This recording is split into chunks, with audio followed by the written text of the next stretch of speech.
Hello बच्चों, चलिए प्रश्न को पढ़ते हैं। एक पीएन संधि डायोड में चालन हेतु दिए गए विकल्प हैं। ए, पी तथा एन का विभव उच्च होगा। B, P type N type से अधिक विभव पर होगा। C, N type P type से अधिक विभव पर होगा। या फिर डी, पी तथा एन दोनों समान विभव पर होंगे। तो चलिए बच्चों, सबसे पहले हम लिख लेंगे मूल अवधारणा जिस पर यह प्रश्न आधारित है। तो बच्चों, यह प्रश्न आधारित है पी एन संधि डायोड पर। पी एन संधि डायोड पर। तो चलिए बच्चों, पहले हम समझ लेते हैं पी एन संधि डायोड को, फिर हम इनमें से सही विकल्प का चुनाव कर पाएंगे। बच्चों, हम जानते हैं कि जब किसी अर्धचालक क्रिस्टल में इस प्रकार अपमिश्रण किया जाता है कि उसका आधा भाग पी प्रकार का अर्धचालक और आधा भाग एन प्रकार का अर्धचालक हो, तो हम इसे कहते हैं पी एन संधि डायोड। बच्चों, हम जानते हैं कि पी क्षेत्र में होल मुख्य आवेश वाहक होते हैं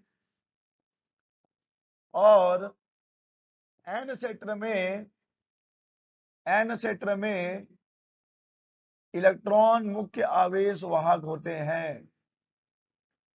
पी क्षेत्र में मुख्य आवेश वाहक होल और एन क्षेत्र में मुख्य आवेश वाहक इलेक्ट्रॉन होते हैं।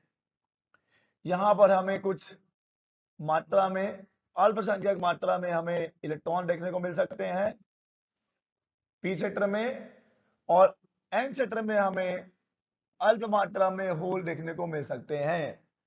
बच्चों, पी क्षेत्र में स्थिर ऋणात्मक ग्राही आयन होते हैं। स्थिर ऋणात्मक ग्राही आयन। और एन क्षेत्र में स्थिर धनात्मक दाता आयन होते हैं। बच्चों, स्थिर धनात्मक दाता आयन वे परमाणु होते हैं जिनसे कि इलेक्ट्रॉन निकल जाता है। इलेक्ट्रॉन के निकलने के बाद बचा हुआ परमाणु आयन बन जाता है जो कि धनात्मक आयन होगा और यह स्थिर होता है। बच्चों अब देखिए, जब पीएन संधि डायोड बनता है तब चूंकि पी क्षेत्र और एन क्षेत्र दोनों में जो हमारे आवेश वाहक हैं उनकी सांद्रता अलग अलग है, जिससे कि पी क्षेत्र के होल और एन क्षेत्र के इलेक्ट्रॉन संधि की ओर आगे बढ़ते हैं। और बच्चों, जब संधि पर इलेक्ट्रॉन और होल मिलते हैं तो एक दूसरे के प्रभाव को नष्ट कर देते हैं। जब संधि पर इलेक्ट्रॉन और होलों का युग्मन होता है तो वे एक दूसरे के प्रभाव को निरस्त कर देते हैं, जिसके परिणाम स्वरूप संधि के दोनों ओर एक क्षेत्र बन जाता है, एक परत बन जाता है जिसमें न तो होल होते हैं और न ही इलेक्ट्रॉन होते हैं। बच्चों, पीएन संधि के दोनों ओर एक पतली परत जिसमें न तो होल और न ही इलेक्ट्रॉन उपस्थित होते हैं, इस परत को ही कहा जाता है अवक्षय परत। अवक्षय परत। बच्चों, अवक्षय परत के कारण अब होल और इलेक्ट्रॉनों का युग्मन नहीं हो पाता, इसलिए अब यहां से धारा प्रवाहित नहीं होती। बच्चों, एक चीज और है, हम देख रहे हैं कि अवक्षय परत जो कि पी क्षेत्र में है उसमें केवल ऋण आवेश बचे हैं और एन क्षेत्र के अवक्षय परत में केवल धन आवेश शेष बचे हैं। बच्चों, इन दोनों क्षेत्रों में अलग अलग आवेशों के कारण यहां पर एक विद्युत क्षेत्र उत्पन्न हो जाता है, क्योंकि यह जो क्षेत्र है इस प्रकार का है मानो ये एक काल्पनिक बैटरी हो, एक काल्पनिक बैटरी की भांति व्यवहार कर रहा है, जिसमें कि बैटरी का जो ऋण सीधा है वो पी क्षेत्र के अवक्षय परत में है और बैटरी का धन सीधा एन क्षेत्र के अवक्षय परत में है।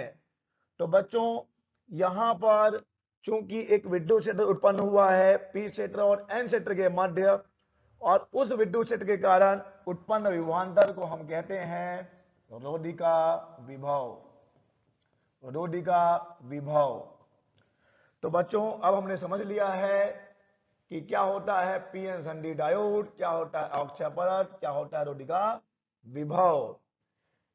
चलिए बच्चों एक बार और समझे पीएन संधि डायोड को। देखिए हमने एक अर्धचालक क्रिस्टल को इस प्रकार अपमिश्रित किया है कि उसका आधा भाग पी प्रकार का और आधा भाग एन प्रकार का अर्धचालक बन गया है। पी वाले में होल जो है मुख्य आवेश वाहक होंगे और एन क्षेत्र में इलेक्ट्रॉन मुख्य आवेश वाहक होते हैं। यहां पर ऋण आवेश स्थित होते हैं, यहां पर धन आवेश स्थित होते हैं, और यहां पर जो परत बन जाता है उसे हम अवक्षय परत कहते हैं, और यहां पर जो विभव उत्पन्न हुआ है उसे हम कहते हैं रोधिका विभव। अब देखिए बच्चों हम इस पीएन संधि को किसी विद्युत परिपथ में दो प्रकार से जोड़ सकते हैं, दो प्रकार से लगा सकते हैं। एक जिसे कहा जाता है अग्र अभिनति, फॉरवर्ड बायस, अग्र अभिनति, और एक होता है पश्च अभिनति या इसे ही कहा जाता है उत्क्रम अभिनति। अग्र अभिनति या फिर पश्च अभिनति, अग्र अभिनति और पश्च अभिनति। बच्चों देखिए अग्र अभिनति और पश्च अभिनति, पहले हम समझते हैं पश्च अभिनति को।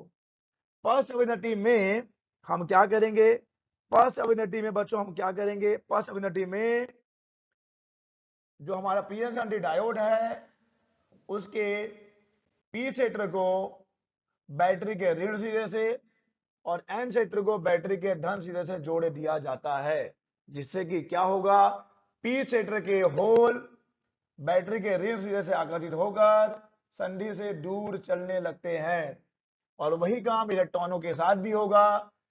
एन क्षेत्र के इलेक्ट्रॉन बैटरी के धन सिरे से आकर्षित होकर संधि से दूर चलने लगते हैं, जिससे कि हमारा अवक्षय परत और चौड़ा हो जाएगा। अतः इस स्थिति में धारा प्रवाहित नहीं होगी, पश्च अभिनति में धारा प्रवाहित नहीं होती है। लेकिन हमें बताना है कि पीएन संधि डायोड में चालन हेतु। तो चलिए बच्चों अब हमारी जो दूसरी स्थिति है जिसे हम कहते हैं अग्र अभिनति।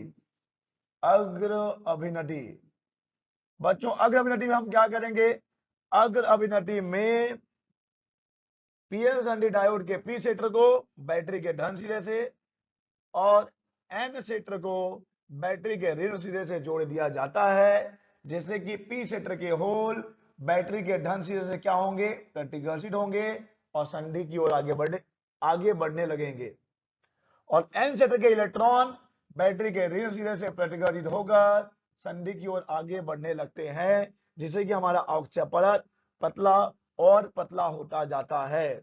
और जब हम वहां पर हमारा जो बाहरी विभव है रोधिका विभव से ज्यादा हो जाता है तब अवक्षय परत नष्ट हो जाता है और फिर यहां से धारा प्रवाहित होने लगती है। यानी कि अग्र अभिनति में हमारा जो डायोड रहेगा पीएन संधि डायोड वह चालन की अवस्था में रहता है। अब देखिए बच्चों चालन के लिए हमने क्या किया, चालन के लिए हमने पी क्षेत्र को बैटरी के धन सिरे से यानी कि उच्च विभव से जोड़ा है और एन क्षेत्र को कम यानी कि निम्न विभव से जोड़ा है, तभी तो ये बनेगा अग्र अभिनति। उच्च और निम्न, पी को हमने जोड़ा उच्च विभव से और एन को हमने जोड़ा निम्न विभव से। चलिए अब विकल्पों की जांच करें। पी तथा एन का विभव उच्च होगा, दोनों को हम उच्च विभव पर नहीं रख सकते। पी टाइप एन टाइप से अधिक विभव पर होगा, बिल्कुल सही है, बिल्कुल सही है। पी को हमने उच्च पे रखा है, एन को निम्न पे रखा है। एन टाइप पी टाइप से ऐसा करना भी नहीं है क्योंकि ये पश्च अभिनति हो जाएगा। पी तथा एन दोनों समान विभव पर होंगे, यह भी नहीं करना हमें। तो बच्चों इस प्रश्न का सही विकल्प है B, P type N type से अधिक विभव पर होगा। आशा करते हैं आपको समझ आया होगा। धन्यवाद।